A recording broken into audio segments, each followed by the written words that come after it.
Hello and welcome back to the Sports Centre. F1 fans, I'm sorry. I've been neglecting you. I know.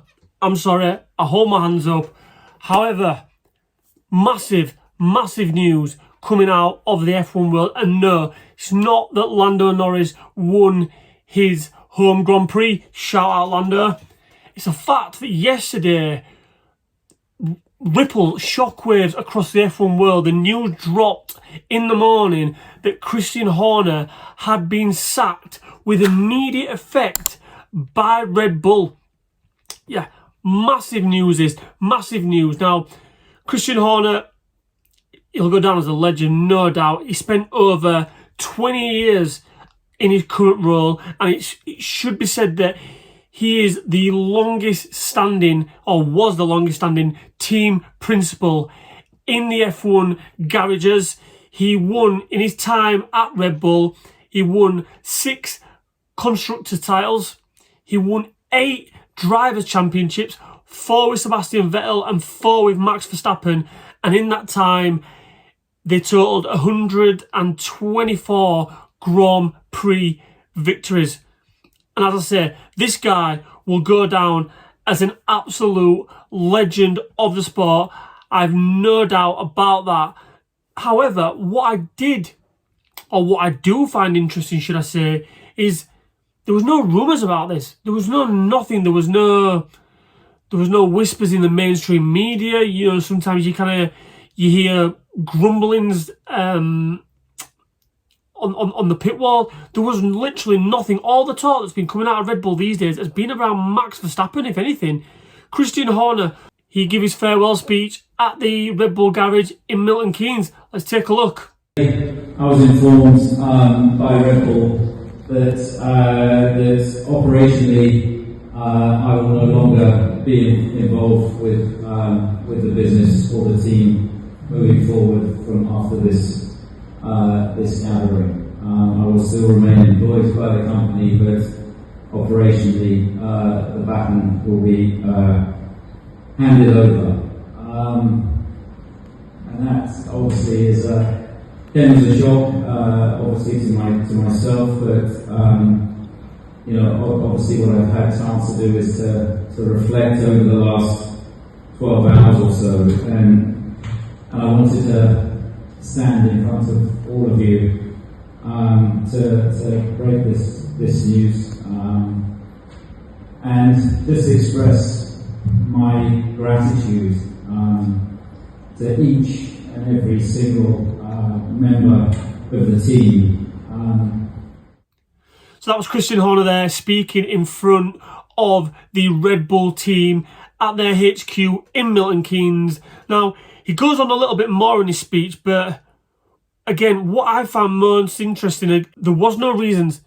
There was nothing given as to why from both parties. Red Bull have been quiet, just pretty much Christian Horner's gone with immediate effect. And Christian said exactly the same, really. Now, I'm no expert in body language and speech, but you can tell that it's a very thrown together ad hoc speech. You know, there's a lot of filler words in there. There's a lot of obviously, there's a lot of umming and ahhing. So I think it's safe to say that it was a little bit of a shock. He says that in his speech. It came as a shock to him. So Christian Horner, farewell. Question is, as we've been given no reasons by both parties, it leads us to speculate the question why he was sacked. We all know he had his personal problems last year with the accusations, which, look, I'm not gonna delve into. However, I think it's important to touch on this, and it's important to say that, look, he was cleared of any wrongdoing following an internal investigation by Red Bull. You know, Red Bull, they backed him on this. It's fair to say. I think, they got behind him, they stood behind their man, and ultimately he was cleared of any wrongdoing with that. Now, we all know Red Bull, their issues with their second driver. There's no secret that car is tailored to Max Verstappen. And listen, why would you not? The guy is one of the best drivers to ever sit in a cockpit of an F1 car. He's incredible. He's a quality driver.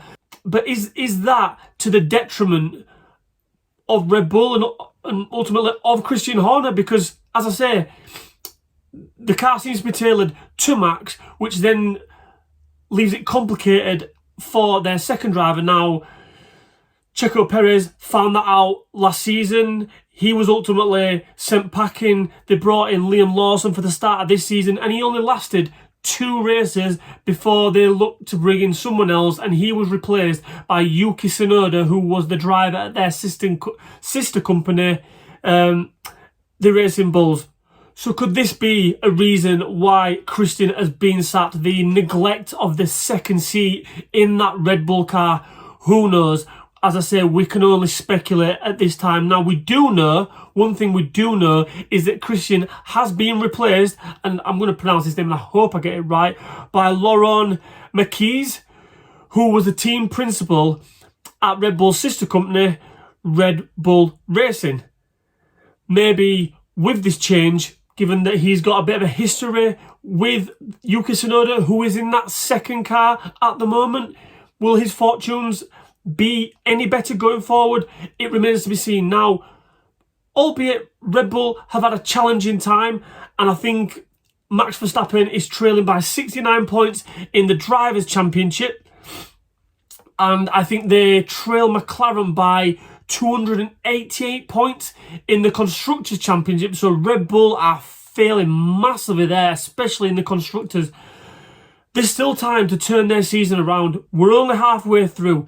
There's 6 races left, I believe, and there's 4 sprints within that. Now, if anyone can turn around the fate of Red Bull, it's Max Verstappen. Even in I'm not going to say a shit car, because they ain't got a shit car, have they? They've got a decent car. You know, he was on pole in the British Grand Prix, qualified on pole out of nowhere. So that guy knows how to get a car around a Grand Prix circuit. So they're still in good hands, but he needs fortunes to change, and especially in the Constructors, they need to start picking up points in that second seat if they're going to claw back any of those points. But in terms of Christian Horner, what next for him?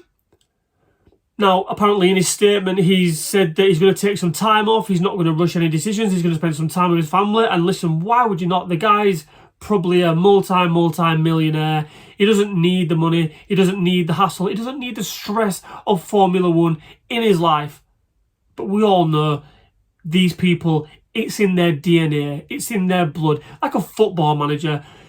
Probably one of the worst jobs ever. You know, you're never ever safe. But it's like a drug. You need to get back in that seat. And I have no doubt Christian Horner will be itching to get back after a little bit of time off.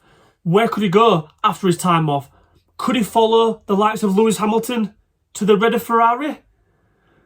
Now, we all know the difficult period that Ferrari are under at the moment. Charles Leclerc's having a bit of a nightmare. Lewis hasn't really settled in that car yet.